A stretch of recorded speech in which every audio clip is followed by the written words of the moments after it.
Get your life back to normal. Lonnie with restoration. Bruce. Lonnie. How are you? I'm good. How are you? Oh, I'm doing very well. Very well. Nice. It's been a while. Yeah, it has.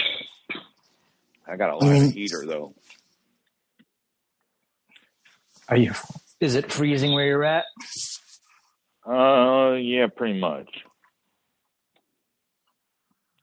Rainy and like 42 degrees or something. Is it just today that it got that low, or has it been that way pretty? Last week we were 80s and 90s, and then this week we've been like highs of 50s and dreary and drizzly and rainy and stuff. And then yesterday was like 88 degrees, and then today like a high of like 40 something. Jeez, yeah. And then we're supposed to get snow. I'm hearing we're getting snow on Tuesday, which the first snow of the year, unless it just dumps on us. It might dust up the grass or something, but it doesn't stick, and it doesn't slow us down at all. Next week's supposed to be nothing but rain and highs of 39 and 42 all week long. Yeah, on this side, it's been 90s for the past several days, but then today it's like a high of, I'm not complaining, but a high of like 75, and currently it's 69, and you can see the sky. It's not like end of the world looking orange. Right. So I was like, and gray and smoky. Yeah. So I'm sitting here day drinking. Are you? Nice. Yeah. Why not? What the heck? It's a Friday. Yeah, just think of all these kids that are growing up right now with day drinkers as their homeschool parent, as their homeschool teachers. Yeah, they'll be just fine. Yep. I mean, really, like my folks, like my dad was practically a full-time drinking dad. And like my kids today, I kind of walk them through doing some math and stuff. And it's like, my parents didn't walk me through doing math and stuff. Like, I figured it out. I paid attention. Yeah. My oldest is into math. She's way smarter than I am when it comes to math. She's into stuff. I don't even know what class she's in. And it's like, and she was, Dad, can you help me? I'm like, nope, you're on your own.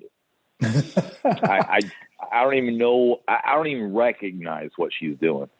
Wow.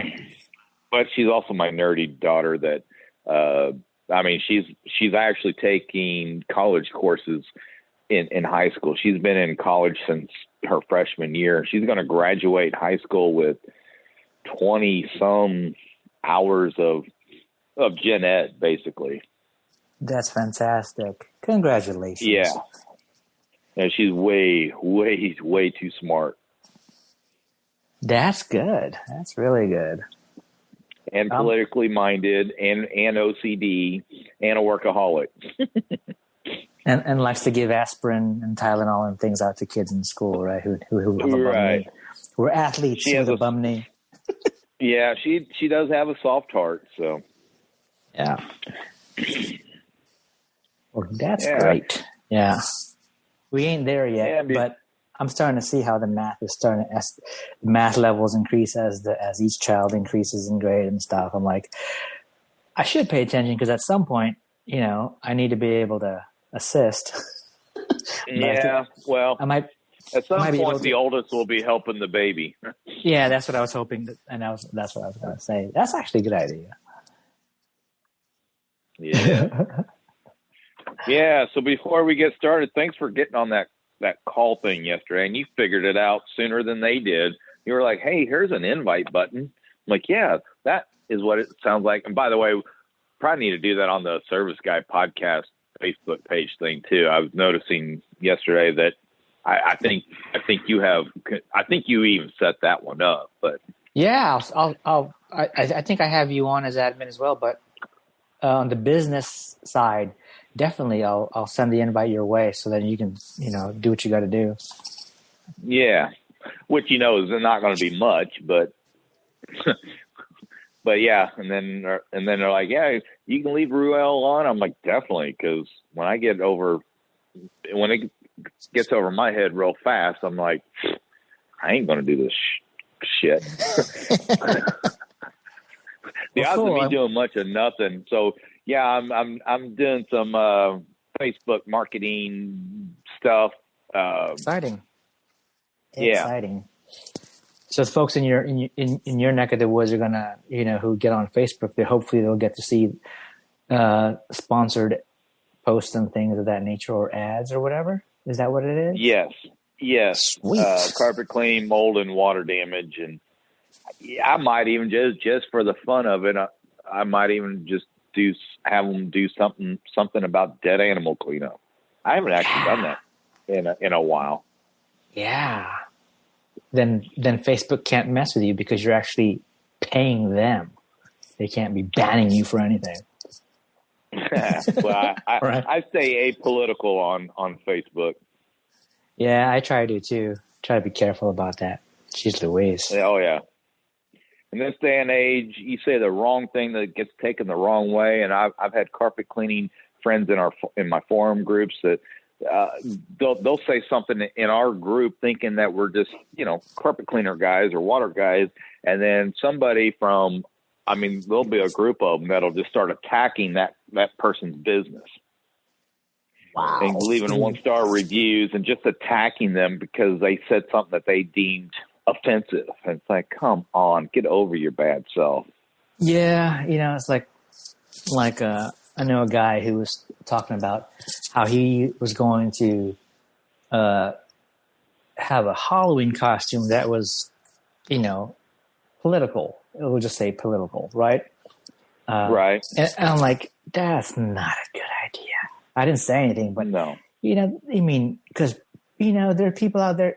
Politics is their religion and it's their identity. And if you screw around with that, you're basically insulting people directly. That's how people feel. You don't want to do that. Oh, yeah. No. Crazy.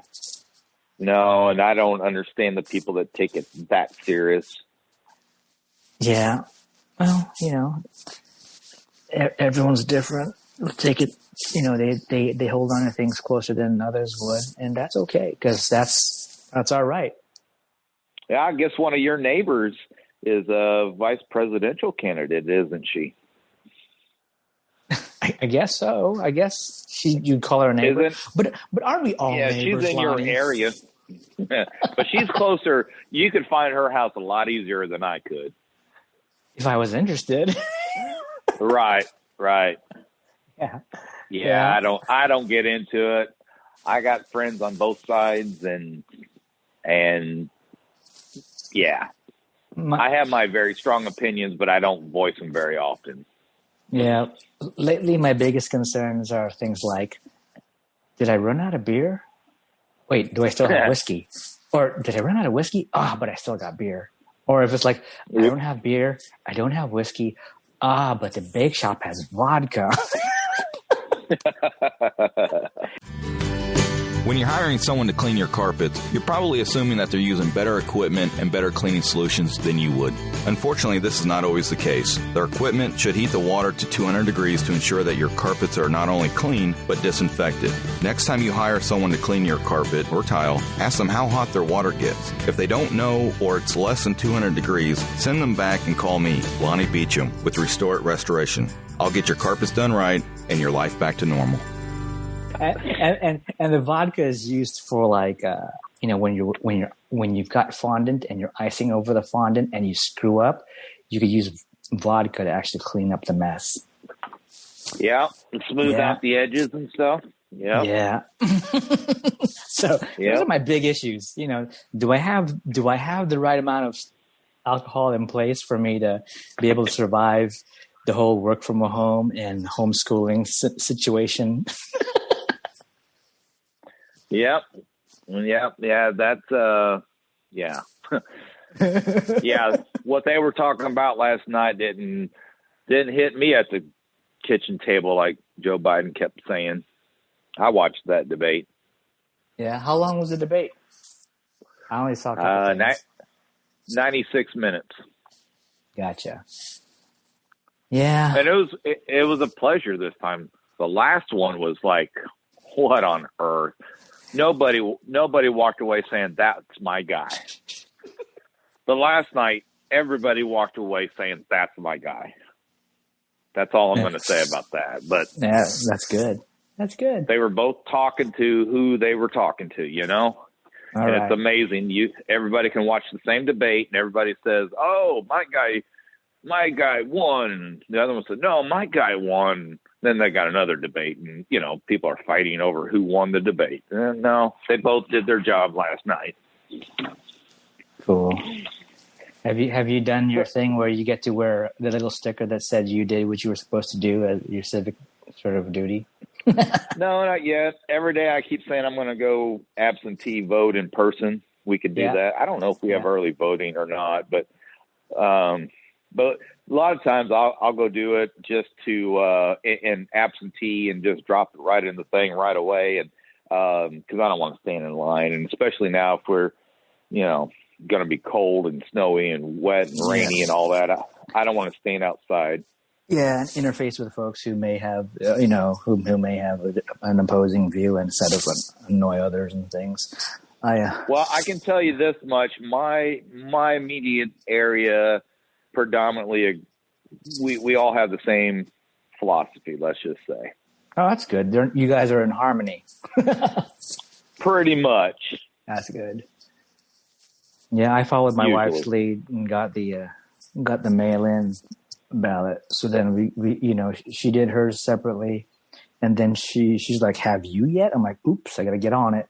And then we actually didn't even stick it in the mail. We went over to our local drop box, which is basically situated at a senior community center. Mm-hmm. Yeah, a little tiny box there that you just drop it in, and no hassle, no lines. Yeah, this is like the most political talk you and I have ever had. Yeah, must be the beer. I can honestly tell the listeners that I really don't know who you vote for, and you know what? Either way, I'm good. Yeah, I'm good too. I'm good. Yeah. Yep. I think we're all Americans. Yeah, except for Mark Thompson. Oh, that's true. He's upside down and Tosh. Yeah. And then we got some other listeners in Europe. I just pinged Mark before we hopped on, hoping to see if I could get a response. But he might be, busy with family early morning on a Saturday, or maybe he's doing a long ride on a Saturday with his broken shoulder or healed up shoulder. Yeah. Yeah. Looking like he's doing good with that. Yeah. Crazy. I was hoping to, see if he would be interested in hopping on as a surprise guest, but he doesn't appear to be online. Gotcha. So is this is being recorded? Is this our back of the page filler crap? Or are we just like in this, or what are we doing here? We just started talking. We're just talking. I mean, if there's stuff that you want me to trim out, that's definitely doable. Oh no, I'm good either way. I'm good with whatever. I noticed you did do some trimming last week, I think, didn't you? Or last time, right? Yeah. Because did you trim out? Go ahead. You trimmed out some of our before banter that we were, our chat. We were talking. It sounded like you might have cut some of it out. Well, I just basically repositioned it for the tail end because I didn't want to start the episode with, it's like restoration, da, and then we start talking about death. And how depressed Ruel's kind of gotten, and then So I was like, I cut that out, but I'll put it in the tail end. There you go. So people do you got any away. topics, or are we just chatting? We're just chatting, but I did take some notes down on stuff that I could mention. Yeah, nothing. It's been what, 2 weeks, 3 weeks since we recorded last? It has been. It's been 2 weeks. Yeah. It's been slamming busy around here. Yeah. What's going on? Yeah. What are the issues in general? All I have going on right now is just very unique, high maintenance, do-it-yourself mold remediation projects going on.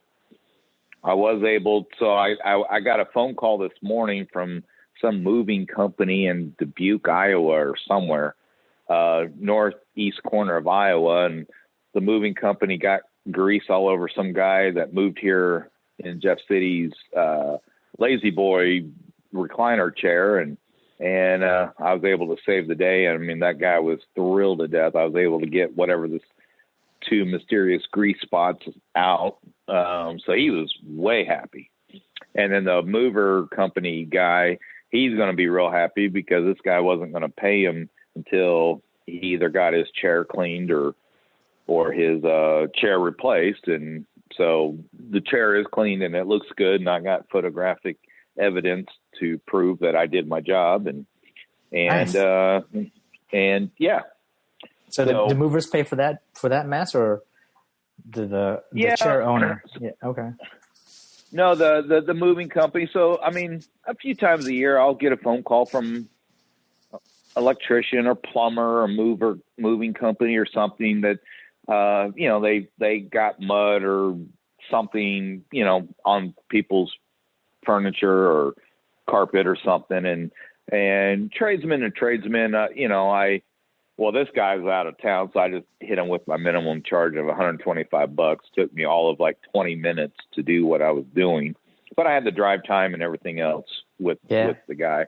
But yeah, local guys, my plumber, when he's like, "Oh man, can you come bail me out? I stepped in some mud and got it all over their white carpet." I was like, "Yeah, dude, I'll hook you up. $75. Takes me longer to pull the hose out and get it set up than what it takes me to hit that one spot." And, nice. And they slip me some cash, and usually it's $100 bill, and, easy peasy. And yeah.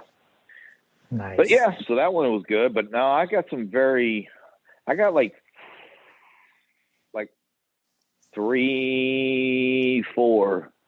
4 mold jobs that are coming either online, they're already on the books, or they're starting Tuesday this next week, and then Monday the following week, and then one's under process, and the one I don't know what, I got all these people that are basically just renting my equipment, and they think they can just, one lady in particular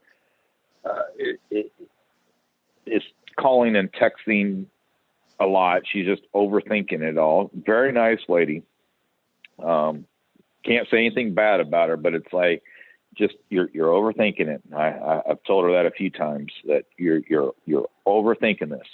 It's not that hard, but at the same time, you're the one that's trying to do your own, your own work. You're just basically renting my equipment, and then I'm not really doing much. So that's good. I like just renting equipment. I have zero liability, and I get to put money in the bank. Nice. How does that work? You're like, okay, this is the equipment, this is the rate, and sign here. That it's kind of like renting a car. You kind of sign an agreement. Basically, and I haven't signed an agreement that if they're going to do a post test, that I'm not liable if you don't pass.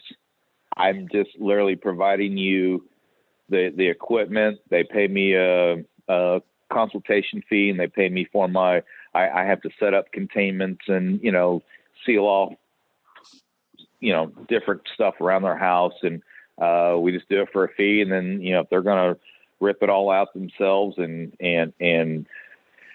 vacuum everything and wipe everything and vacuum everything again and air wash and everything else, I mean, can't hold me to some standard if I'm not doing it. So basically I'm just a rent-it shop, which is fine. I don't make as much, but the margins are, way, way up there because I have zero liability. I don't have to,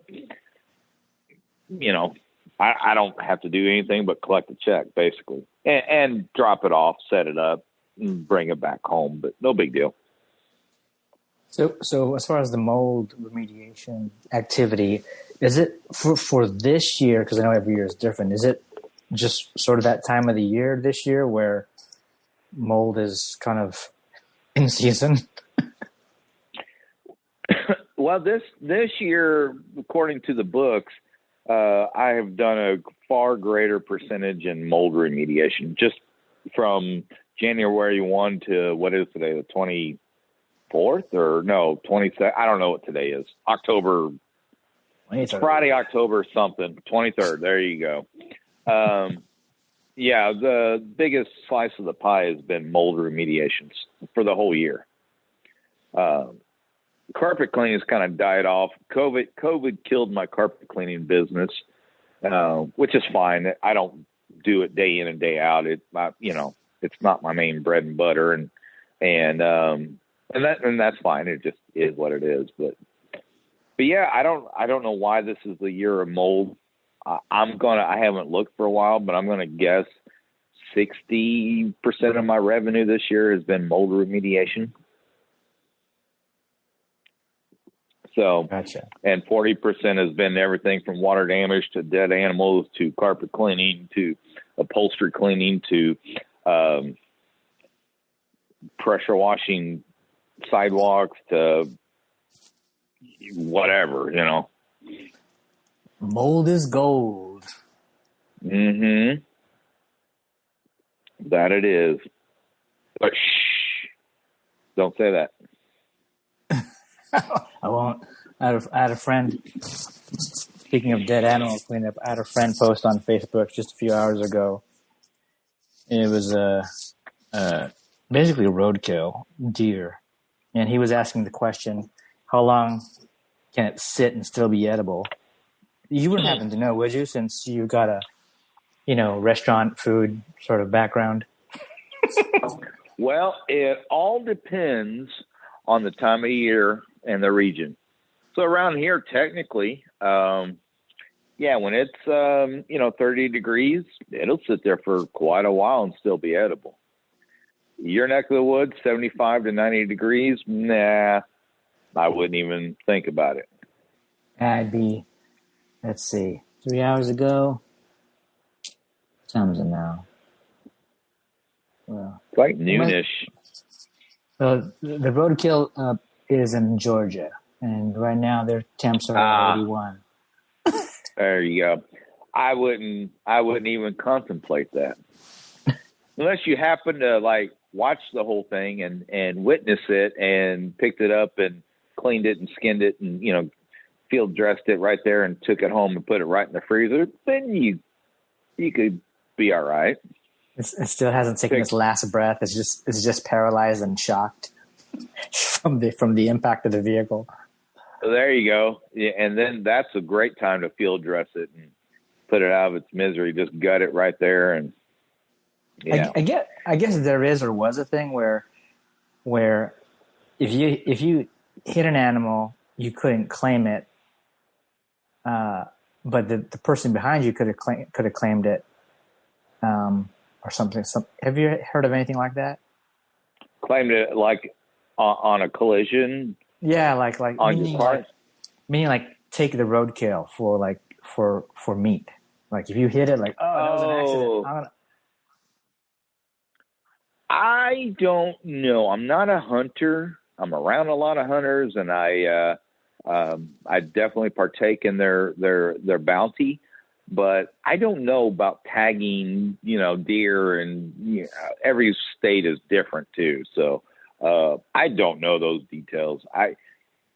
I would venture to say if you hit the deer and you picked it up and threw it in the bed of your truck or on the hood of your car and you took it in to be processed, I would venture to say you wouldn't get in any kind of, wildlife gaming trouble. I mean, you got the damage, you're out the deductible to get your car fixed. My daughter actually had a deer hit her the other night. Oh no. Yeah, one day last week she was on just a 2-lane, not residential, but it wasn't like a highway. She was just on a 2-lane road, and both my daughters were together, and my youngest was the passenger, and she's like, deer. And so my driving daughter slammed on her brakes. And then when she did that, some deer clipped her on the back side of her driver's side. And she, my youngest calls me like, Dad, and I hear Livy just wailing, screaming, crying, just all kinds of upset. I'm like, what's going on? I'm in dad mode at this point. I was in bed, and I was like, what? And I'm like getting up, putting my pants on, and I'm like thinking I've got to go do something dad-like. And she's like, Dad, Livy hit a deer. I'm like, okay, are you okay? She was, yeah, we're fine. I said, is the car okay? Yeah, we're good. We're almost home. I was like, okay, I'll be waiting for you. And then it was dark, and I was like, well, I don't see nothing. And in the daylight, we saw just a tiny little crease in side of her car, and then there's a tiny little scuff. If I cared enough, I could probably take some rubbing compound and take it out, and no damage to the car. Yeah. Slight piece of trim kind of got popped out, and it's so no big deal that I haven't even broke out the nut drivers and loosened it up to tuck it back in. It is no big deal. But I was like, oh man. I just switched insurances too. And I was like, man, if I have to turn in a claim, A, that's $1,000. And B, I just switched insurance carriers. Wow. But no big deal. I was putting on my pants. I was about to do something dad-like. Yeah, it was like 9:30 at night, and my wife and I were just laying in bed, and we were just chatting, both scrolling our phones, but we're just laying there kind of chilling. And we were both about dozing off, and all of a sudden, I see my baby call, and I don't care what time of day or night it is. If they call, they get answered right away. I don't care if I'm standing in front of a customer or not. When your kids call, and especially your driving child, and it's like, what's up? Yeah. And then it's like, oh, okay. Hey, hon, I will call you in about an hour. 99 out of 100 times, it's like, okay, I'll call you back. I'm kind of busy. I love you, but I'll call you back. We'll talk about it, because it's like no big deal. Like, what's for dinner? I don't know. At 2 PM, I'm not thinking about what's for dinner. Wow. Yeah, like, I'm trying to imagine, like, pick up the phone and someone's freaking out in the background. Mm-hmm. What the heck happened? Who died? Well, Olivia's definitely my how shall I say this? Emotional daughter. And I hear her crying. I'm like, what? What's going on? Dad, we hit a deer. Great. Like, and I was like, man, I hung up the phone. I told my wife, she's like, what's going on? You putting your shorts on and stuff. And I'm like, well, that was $1,000 phone call. She's like, what do you mean? It's like, well, she hit a deer, but they're okay. And the car is drivable. I'm sitting there imagining, having to go get a tow truck involved, and and then I get there like, well, this ain't no big deal, which is good. I mean, we've only so my oldest is turning 17 December 21st, and so she's been driving, on a permit for a year, and then she's been driving legally on her own for almost a year. And in this time, we've already totaled out one of her cars over hail.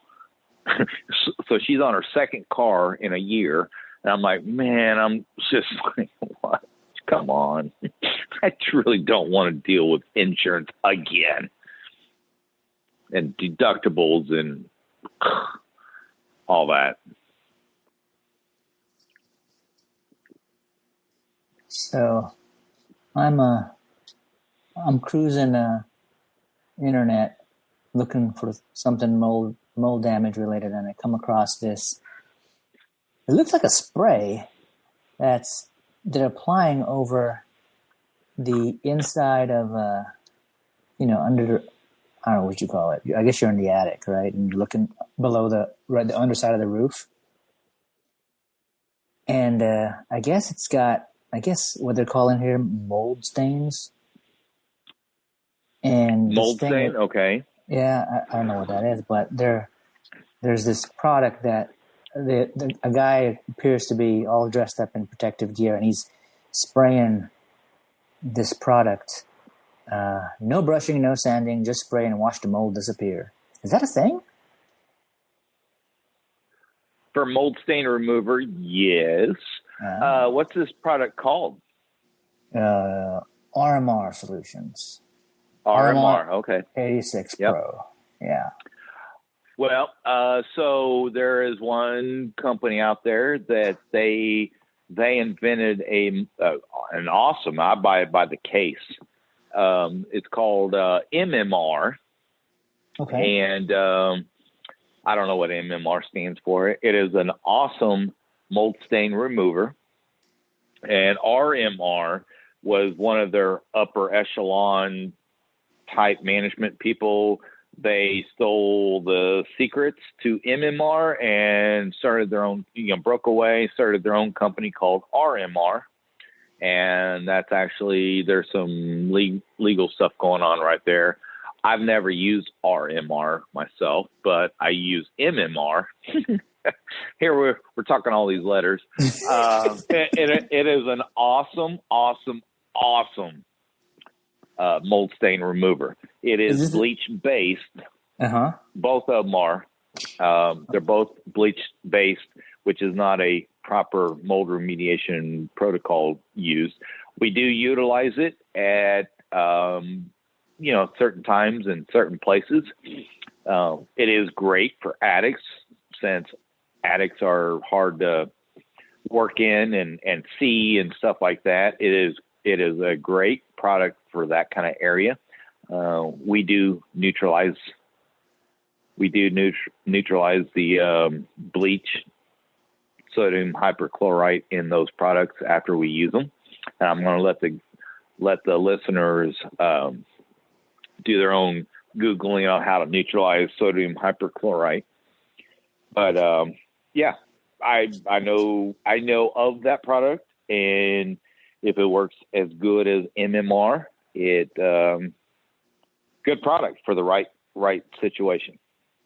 But nice. It's not as easy as just going in and spraying it out and no sanding and no scrubbing and no wiping and no, all that. It's not that simple. You still gotta, you gotta spray, then you gotta, well, they're saying they spray, they don't brush and sand, but you still gotta do all of that stuff to just kind of. Well, if you're going to do it right, because the sodium molecule in sodium hyperchlorite, that's the chemical name for bleach. The sodium molecule will actually pull moisture out of the air, and where they're utilizing these the most are like crawl spaces and attics, which are the two most uncontrolled environments. It's basically whatever the humidity and temperatures are outside, that's what it is, or worse in the attic and crawl space. So if you want to utilize that and not leave a customer with an issue, you gotta clean up behind yourself. Gotcha.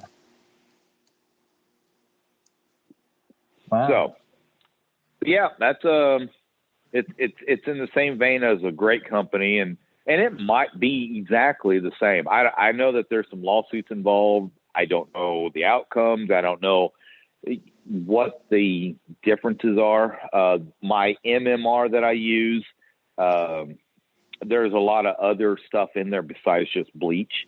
It's actually green. I could take a picture of it right now and send it to you. It is a great, you right before your eyes, the very first time I used it, I sprayed it in an area, went back somewhere else, sprayed it in another area, and went back. And we're talking like 3 minutes. And I went back over to the first spot, and I was like, wow, you can't even see it. Would this be I'm coming across Bad Axe. Is that the same stuff? Yes. Bad Axe. You're so Bad Axe.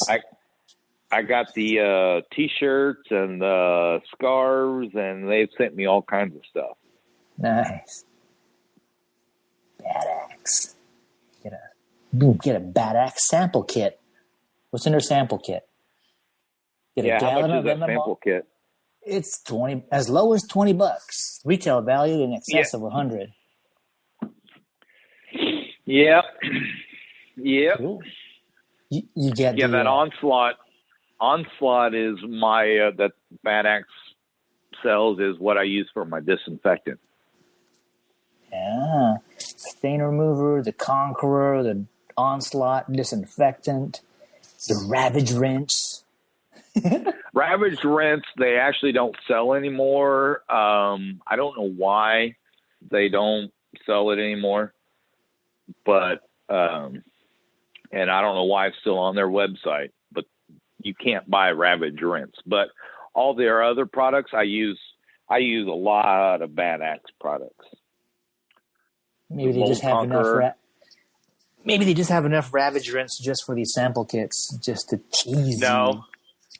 Nope. I've ordered, like 3 years ago, I started using this product and or their products, and Ravage rinse has not been available for at least 3, maybe 4 years ago. Oh. So why it's still on their website, I don't know. But it reads like it's really good stuff. Very cool. And you get a bandana and T-shirt. Is that where you got your T-shirt? Yep. But I've also ordered enough of their products that just randomly they throw some T-shirts in cases. But I do buy the MMR by the case. That Ravage rinse container looks like it's protein powder. Protein powder. That's what it looks like. Like, I can't wait to put some Ravage rinse in my post-workout shake. Yeah, so you are doing some Googling. Yeah.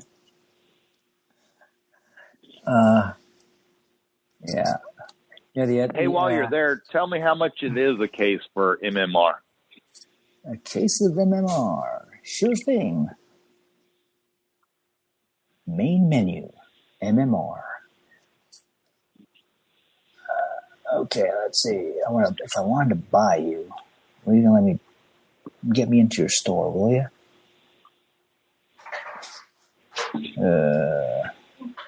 I just order and pay for it, but I'm doing other stuff, so I really don't know the cost of a case. Wow, let's see.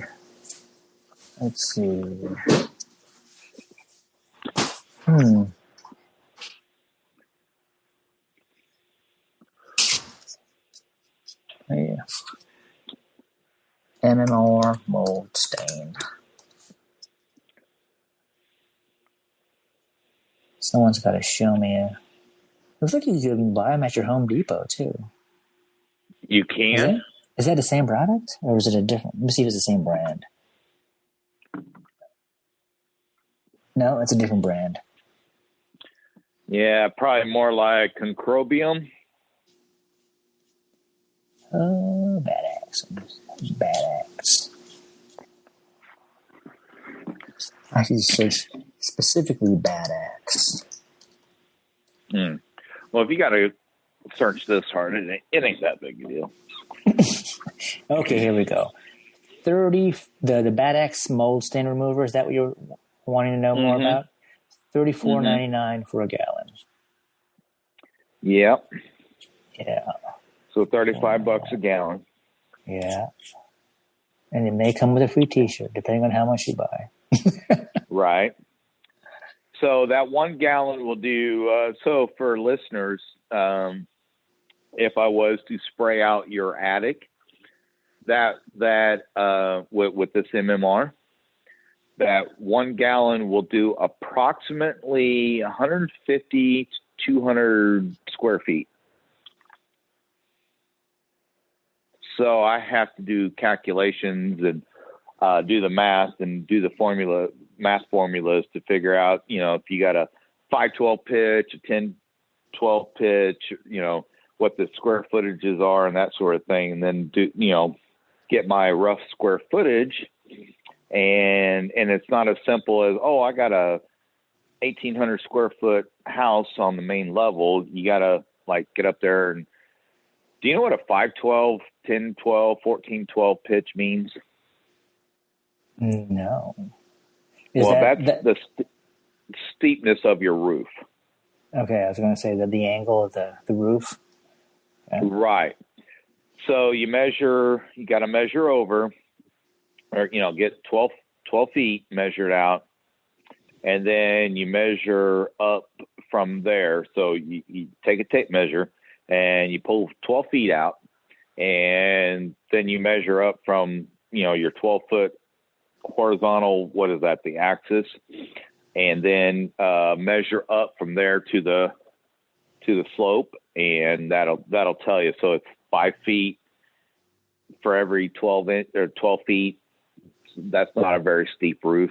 If you're 10 feet for every 12, that's pretty steep.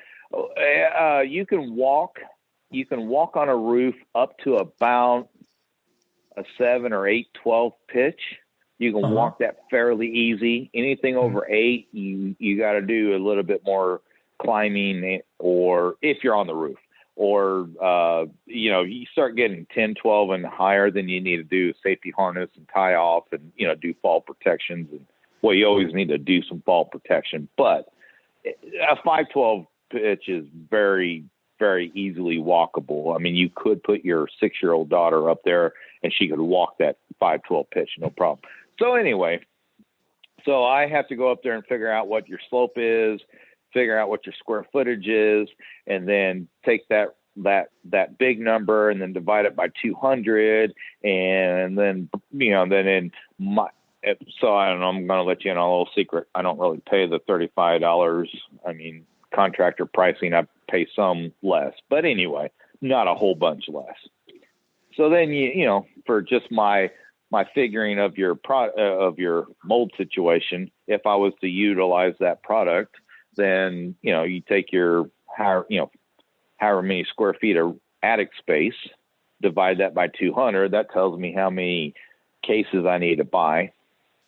And then I got to work it out and do the math and figure out, production rate, how long does it take me to apply 200 square feet of this product in your attic, and multiply it out by your square footage. And there you go. There you go. That's a lot of math. A lot of math. But have your daughter figure that one. Right.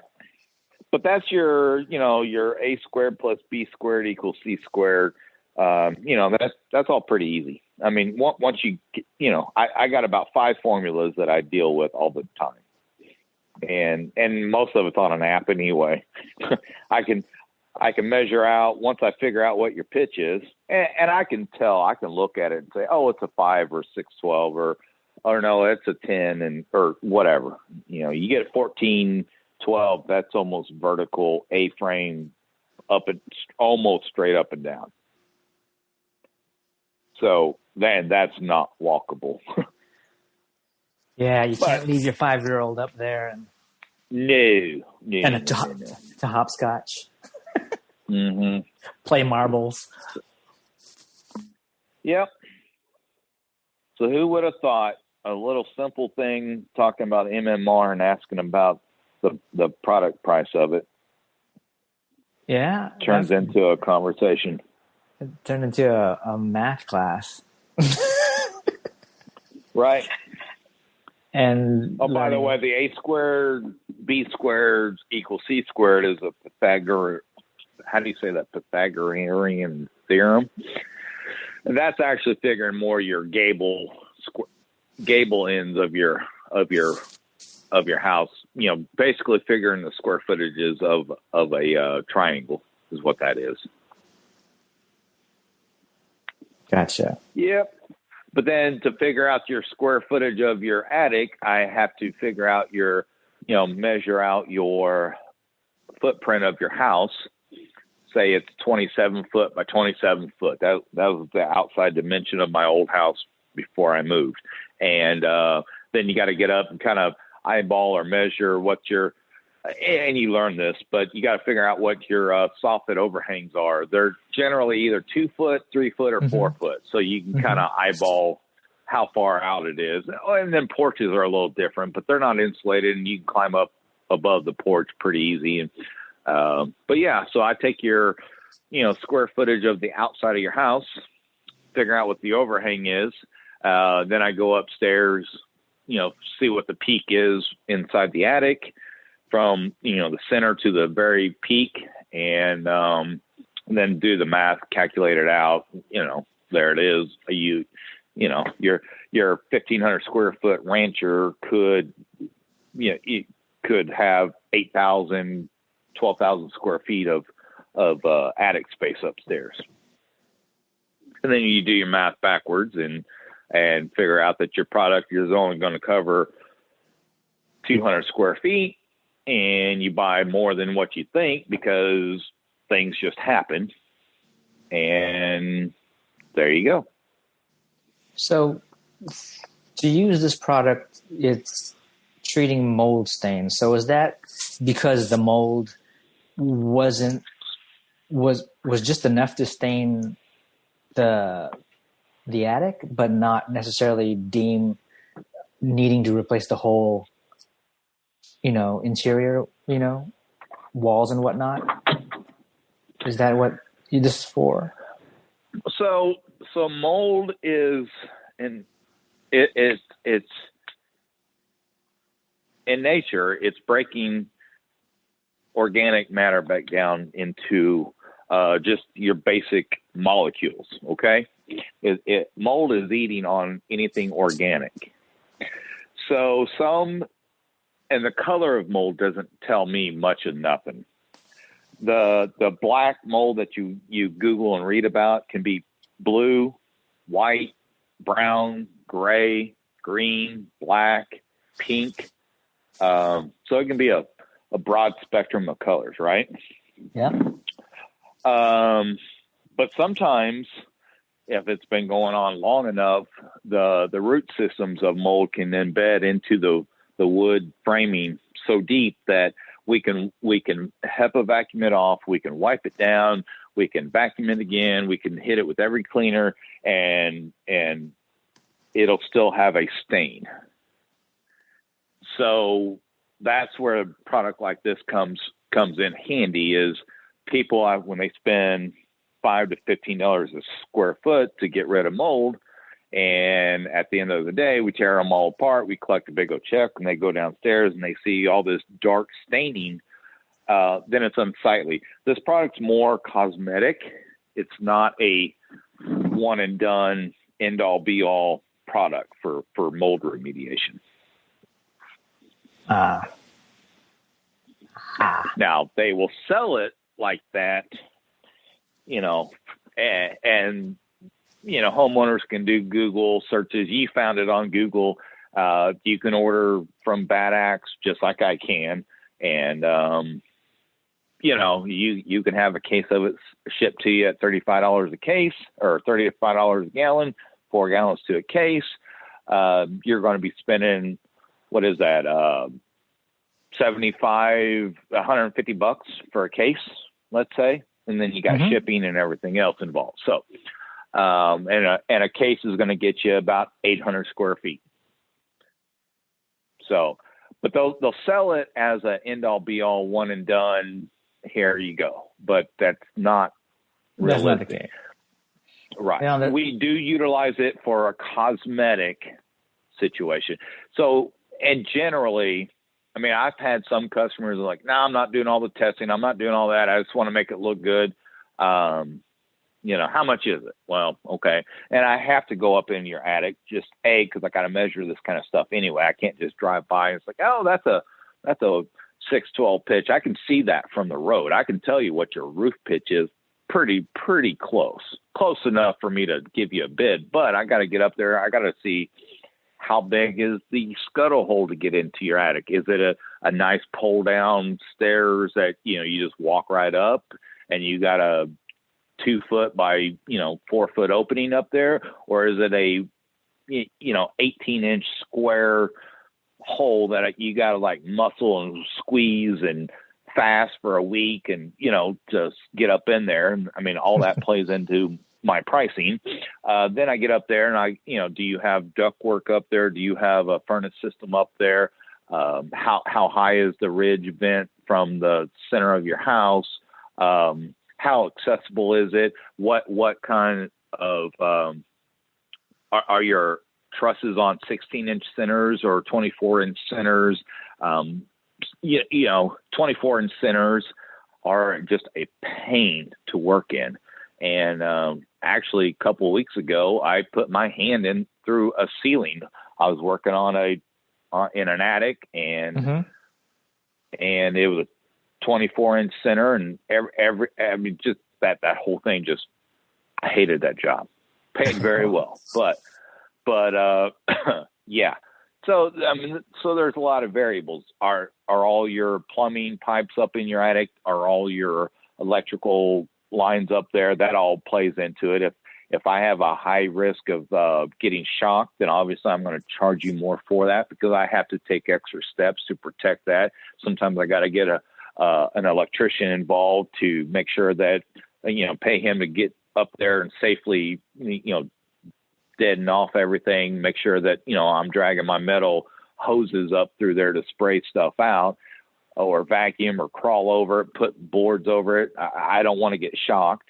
So I don't know how you wired your house or, how your house is wired. So yeah, I can't just drive by. You can't just give me your address and say, oh, well, that's that'll be $5,000 to do that. There's a lot more variables in there.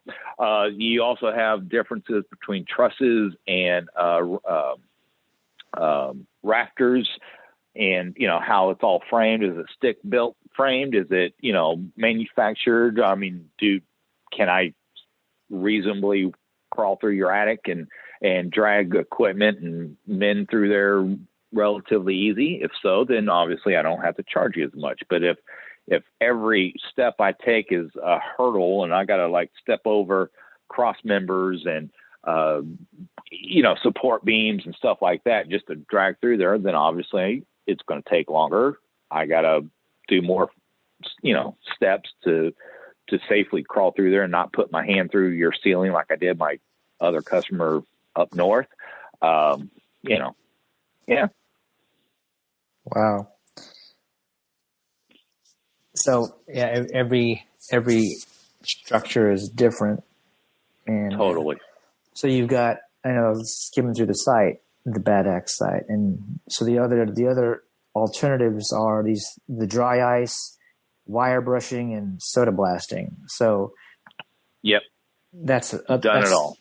Yeah, or do you do like a combination of, or depending on the job, right? And yeah, and there's pluses and minuses to everything. Dry ice is very expensive. It is insanely expensive. I don't even own a dry ice blasting machine. So I got to rent that. Just automatically for me to dry ice blast your attic, I have $5,000 just in equipment rental and dry ice. And you got to go buy a 500-pound tub of dry ice. And then you got to get all these dryers and compressors, and it's insane for dry ice. Soda blasting is relatively cheap. The pluses on dry ice is whatever we're blasting, dry ice sublimates. Mm-hmm. So, do you know what sublimate means? I'm guessing it just turns into air. Yes. That's when a solid goes straight to a gas. That's sublimation. Yeah. Whereas you have evaporation and solid liquid gases, your basic 8th grade science class, right? Mm-hmm. So when we're dry ice blasting a structure, then what's left? So the debris that falls down is just the trash, the stuff we sweep up, vacuum up, whatever we got to do, right? Mm-hmm. With dry and so that's the plus on dry ice. And we used to, in my service master days, we would dry ice blast on fires in July a lot. And it was worth it then because it was cheaper to dry ice blast an attic space than it is to tear off all the sheeting, the shingles, the drip edges, the gutters, pull out every truss, bring in cranes and stuff like that, like we got to do on some fires. But dry ice is also negative 170 degrees. So it's great in July. We literally would dress like it's below zero in July, sweat profusely, just like get me up in that attic and let me turn this thing on, because we were up there freezing, wearing coveralls and gloves and layers and long johns and stuff like that. But the cons are it's very, very, very expensive. Soda blasting is another. There's actually tons of media.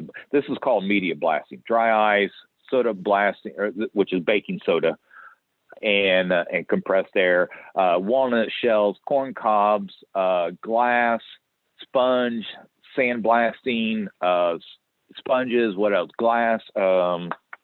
Keep repeating. I don't know. But those, anything outside of dry ice blasting, now you've got a cleanup mess. With soda blasting, we utilize that a lot in fire damage. I've never used that in mold remediation because the mess is horrendous. I would literally have to call the fire department, give them the address where we're working, and let them know that I'm Lonnie Beecham with Resort Restoration. We're going to be soda blasting the attic space of this address over here in Jeff City. And so if you get a fire call, because it puts out this big old plume of white dust, but it looks like white smoke. I learned the hard way. Luckily, they didn't find me. But I was just going to work one day. I was soda blasting up in an attic. Everybody's there, and we're all taking the turn on the nozzle, blasting and spraying and, doing our thing. And the fire department showed up because one of the neighbors thought that there was a fire because this puts out a huge white plume of dust. And we have to put up filtration devices or air. We have to clear the air because it puts out so much we can't even see what we're doing. So we got to have a lot of forced air to just move it out of the way. And so we don't utilize that a lot in mold because the cleanup is horrendous. Great in a fire because by the time we remove, so we buy 50-pound bags of baking soda and it's a small particle and then it's under compressed air and a lot of high pressure on these hoses. And so it goes from a very small single particle to 1,000 tinier particles. And then by the time we would sweep up and clean up and vacuum up all the baking soda, it's a great soot neutralizer for fires, but it's a mess. It's a mess. What else did you say? Wire brushing. So yes, back in the old days, we did a lot of wire brushing by hand or on a drill. You can go to Home Depot or anywhere and just get a wire brush that you literally is just a brush on a stick, or you can put it on a drill. And we always utilize, even now, we utilize a lot of wire wheel steel brushing because when you're up in an attic or a crawl space, the visibility is automatically from the get-go in the best conditions is very minimal. And then if you're doing these other types of media blastings or stuff like that, there's always something you miss. So we always go in and touch it up with a wire brush on a drill and hit the areas that we miss or the tight areas that we couldn't really get our sprayer to or something like that. So there's always, even today, I do a lot of wire brushing, not like we once did all by hand, one rafter after another, all the horizontals and vertical members. And, you know, those days were horrible. Wow. So, seems like I'm skipping something you talked about, though. As an alternative? Well, you just mentioned those three, right? Dry ice, soda blasting, and wire brushing. Wire brushing, yeah. Yeah. Huh. Wow. It's amazing. Believe it or not, I love what I do. Sounds like it. Jobs like that are that tedious and time consuming and nothing. Have you ever been in an attic, Ruel? No, I have not. Not kind of crawled up in or walked up through. No. So nothing hurts worse. Well, there's a few things that hurts worse, but if you're up in an attic and you're literally putting your feet on two ceiling joists and you're, just literally just standing on a 2x4 or 2x6 or whatever they are up there. They're 2x6s at a minimum, usually 2x10s. But anyway, your feet start hurting like you can't imagine within minutes. And then you crawl up there and you're thinking, wow, I got 1,000 square feet of just floor space. And you got to go in each spot, rafter by rafter, sit there and go through and scrub or clean or wipe or vacuum or spray or whatever you're doing. That's a bad day when you have to go up there and spend any amount of time for a duration. So we've learned over the years, I keep a lot of plywood on hand. So I have to, that's another reason why I have to get into your attic to give you a bid, because I have to see how big your scuttle hole is and to get up in your space. And that's assuming you have it. A lot of places don't even have access to their attics, and I got to get up there. But yet, so that means we're cutting a hole. So we're crawling through a 16-inch to 24-inch opening to get up in there. That a hole we just made. But so we take plywood and we cut it as wide as we can, so that we straddle. We'll place them out and straddle them.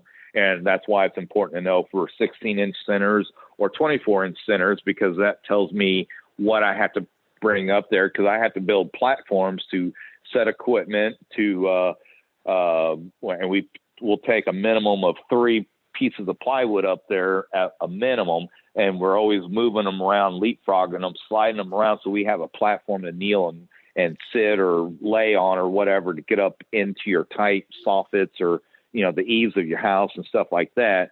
Otherwise, we're up there trying to, straddle rafters and if we make one slight misstep, we're putting our hand or knee or leg through your drywall into your living room. So, and depending on what application I'm using, I got to bring some plywood up to set my sprayer or chemical buckets or vacuums or something on as we're crawling through and leapfrogging these, pieces of plywood around. And, so there's a lot of, people tell me they got mold in their attic. I just straight up tell them, are you okay with $15 a square foot? And, you start explaining this kind of stuff like, oh, I did not know it was that involved. And then, so for every one person, there's a minimum of 3 pieces of plywood. And if you got 2 or 3 guys up there, we all need it. And we just move it around and move each other's around as we're moving through. And they're like, hey, Jeff, can you move this over here? Great. Awesome. Jason, move this over here. And we just get up there and do what we got to do.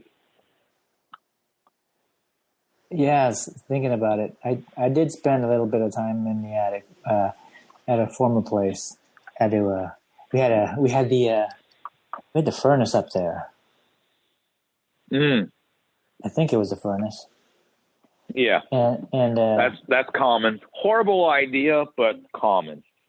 And there was I think it was a furnace, but it definitely had a drip tray. Does that sound accurate or no? Yep, and that would be your air conditioner.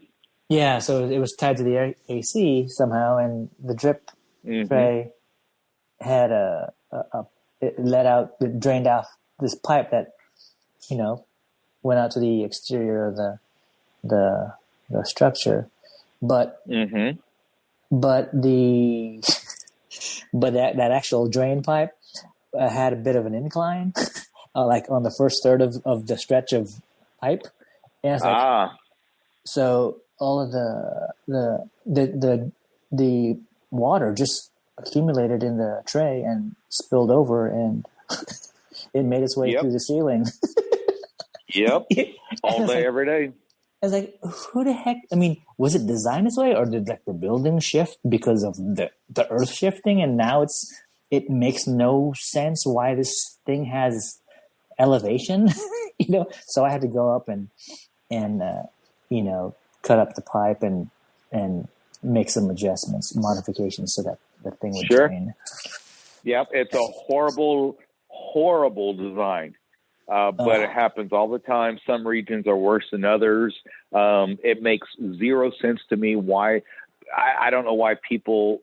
So most homeowners don't want to have a mechanical closet or something, and just have a room that's basically a furnace. Okay, but so every air conditioner has a drip pan. That's just the nature. You got A coils. You got air blowing over. The A coils pull the humidity out of the air, and then that water condensates, hits the drip pan.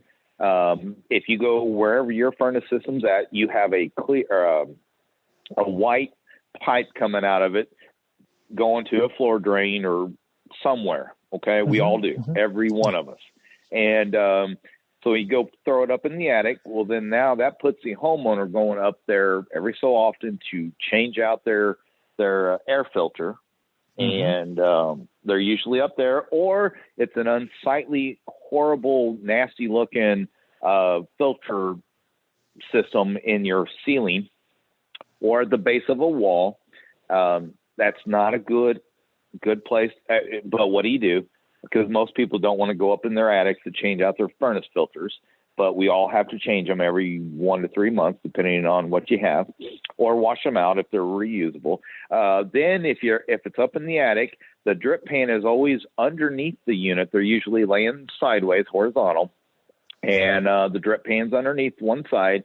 And just air, a windy day can move insulation around in your attic. You're not up there enough to see it, but it happens. Mice crawl around, drag stuff in. That insulation will fall down in that little drain hole of your drip pan that's in the attic, and then it overflows over time. More is hitting the pan than what will be let out, or inadvertently homeowners moving around, half scared, in the dark.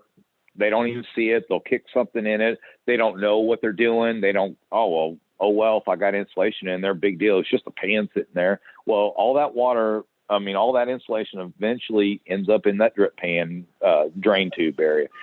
I've done a lot of water damage cleanups over that because somebody wants to put it in the attic because they don't want to have a closet that's just dedicated to a furnace system.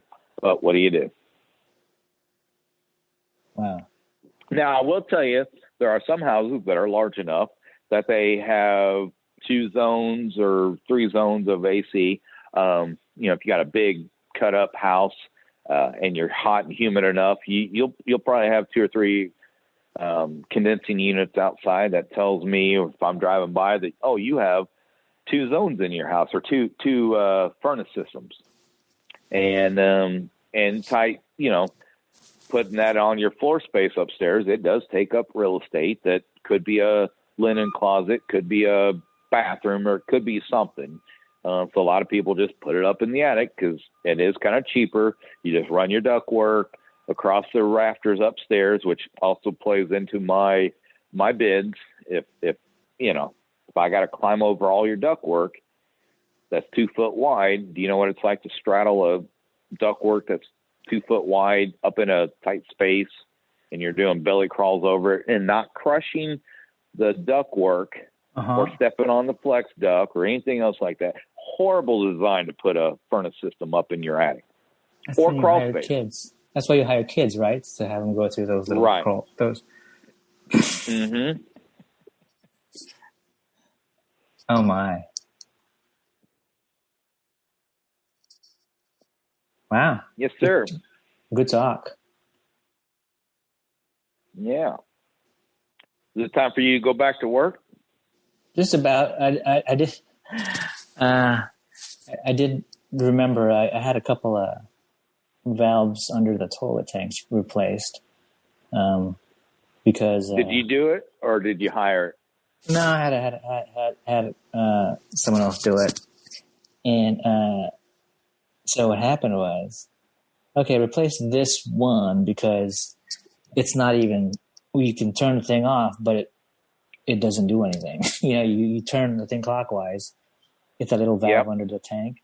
Like, oh, okay. Right. So basically, if this whole toilet kind of had a water issue, a leak, I'd have to turn off the water for the whole house because this thing doesn't work anymore. The gaskets probably, I figure, was blown because there's all this debris, this matter inside the actual toilet tank, which was probably the decayed, gasket.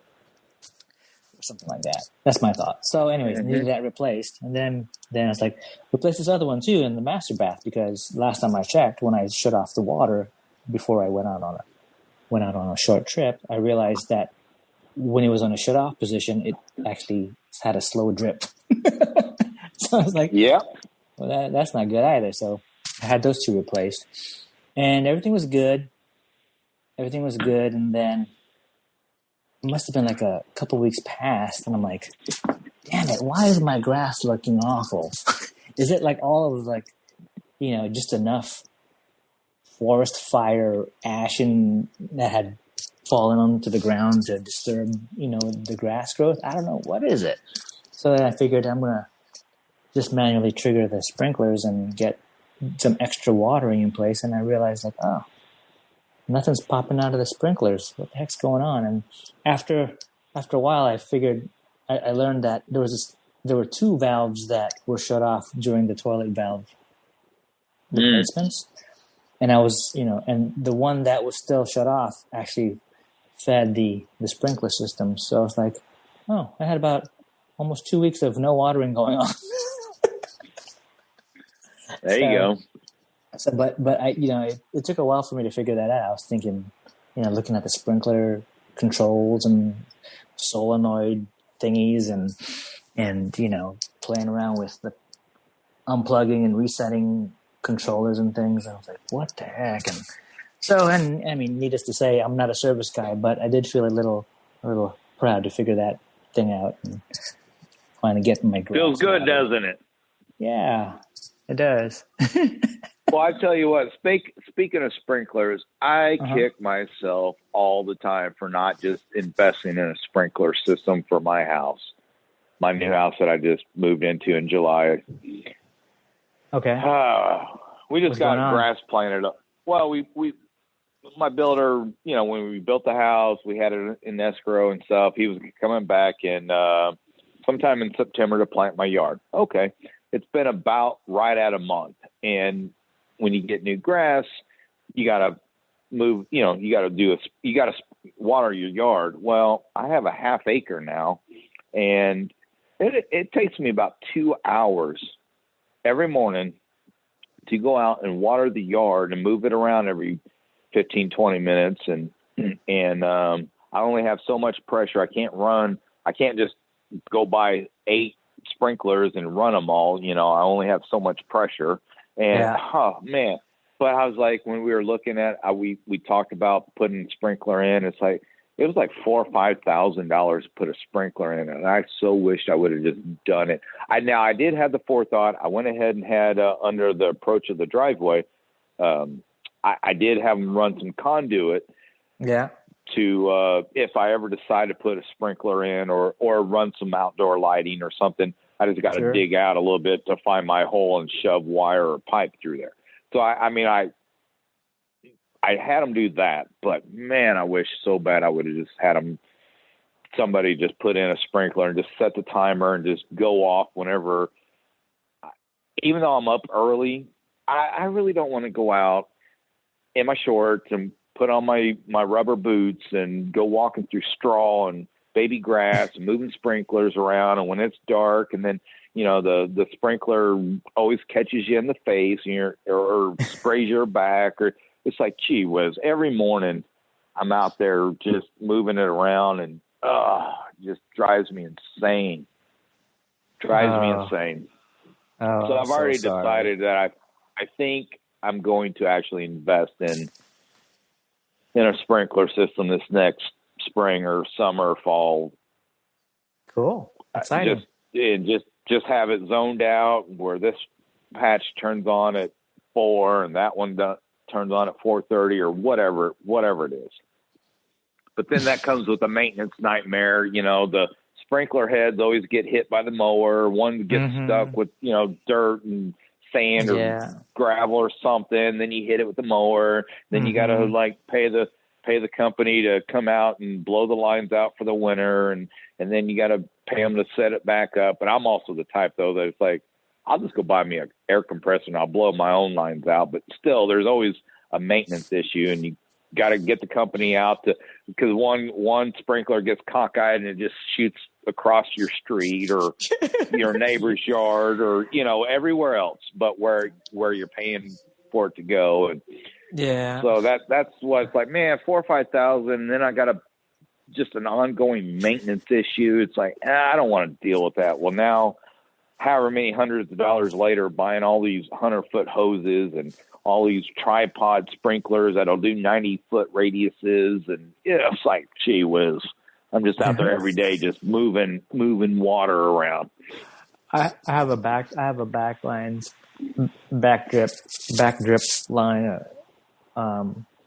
It's got a crack on the main line. So it's when the back drip is running, it's also shooting a little bit of water out of this crack, and it's hitting us. We've got like this big old boulder, like on the size of the head, right? As part of, I guess, the landscaping, and this water is watering this boulder. I'm like, oh, I can't wait for this thing to grow and produce flowers. Jeez Louise. I have a video. I'm like, I'm so proud of the backyard landscaping. We're watering our rocks. Yeah, and and landscaping is another thing. So I paid a company to come out.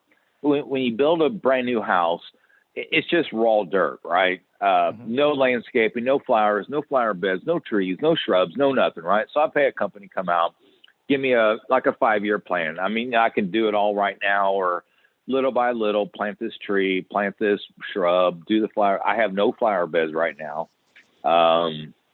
So these people came out the size of my yard and what I'm wanting. Like my master bedroom's on the west side of the house, which is, gets the most sun year round. So it's always going to be slightly warmer in the winter or summer, and slightly warmer in this, both slightly warmer year round. Okay.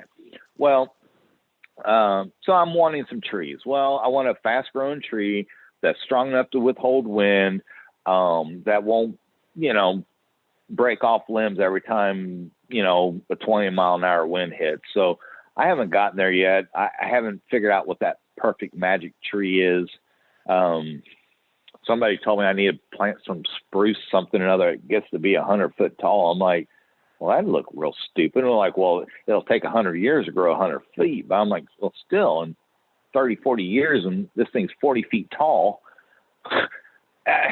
That I don't want that either. I don't know what that perfect tree is, but yeah. So this company gives me this 5-year plan, right? Or, whatever. If I was to go buy every bit of the shrubberies and all this stuff. It's like $8,000 for plants. I'm like, I ain't doing that right now. I'll do little by little, couple hundred here, couple hundred here, within 5 years, I will have all the flower beds and, stuff like that. But then you start looking at flower beds, like, well, do you mulch it, which is a ongoing replace it every year or two thing, or do you buck up and buy gravel now? And man, you can wrap up thousands of dollars just in, pretty gravel around the side of your house.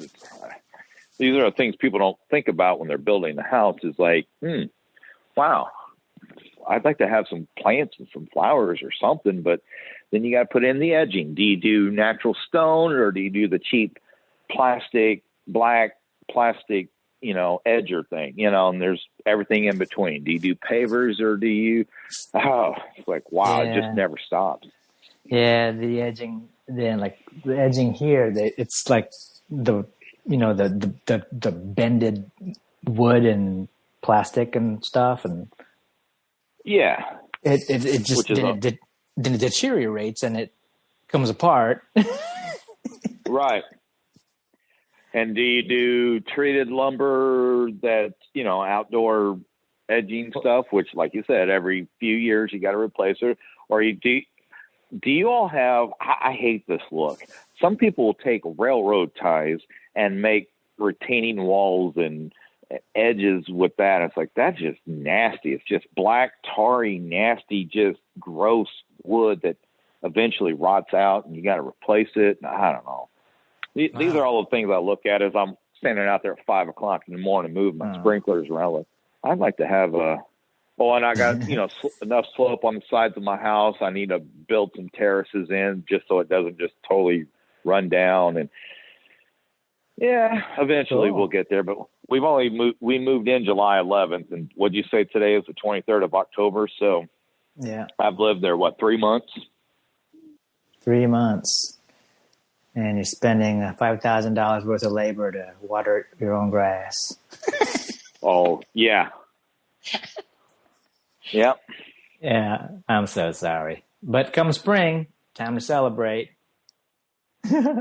Yeah, I think I'm going to celebrate by having a company come in and so me being resourceful, knowing everybody and their mama, I've tried to get a few people on the side to come through and, like, I'll buy the materials. You just, basically do the stuff I don't know how to do. And because you got to have track hose and, stuff.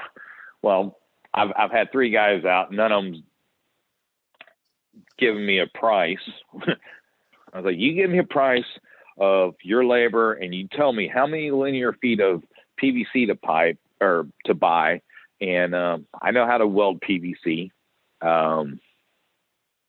Believe it or not, you do know that PVC, that glue stuff, is actually a chemical weld. But anyway, I know how to do all that. I'm pretty resourceful. I just don't have a track hoe. I can go rent one. I have accounts all over town, but I don't know what I'm doing. And then you got to have somebody that knows what they're doing to tap into your water main that's in your yard, and backflow preventers and stuff like that. Well, I understand the terminology, but I'm not the guy that's going to cut into my water main, and hook up something. And then I don't understand all the zonings. And I mean, I can go buy the stuff, but I wouldn't know what to do with it. Yeah. So you're going to have to get a party going, get all of the material and just get all your connections over and fire up the barbecue and get to work. Right. Oh, speaking of barbecue, I think I'm going to grill tomorrow. Yeah, I think I will too. Yeah. Yeah, cool. my pellet stove, I'll just set the temperature on my pellet stove and check on it in 2 hours. Probably do some ribs tomorrow. Nice. Yeah, I'll do a steak and maybe I'll do some seafood. I don't know. I have to be in the mood. I'll have to. I'm always in the mood for seafood. All right, Lonnie, I think this is an episode. Yeah, an hour and a half. Wow. Look at that. You're long-winded. And we didn't talk about anything dead except for deer. Right. Yep. Well, I'd say that's a wrap. All right. Kills are running.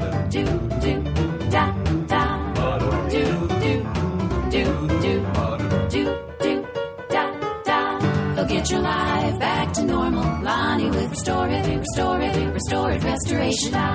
This has been another Coffee with Heavy Cream production.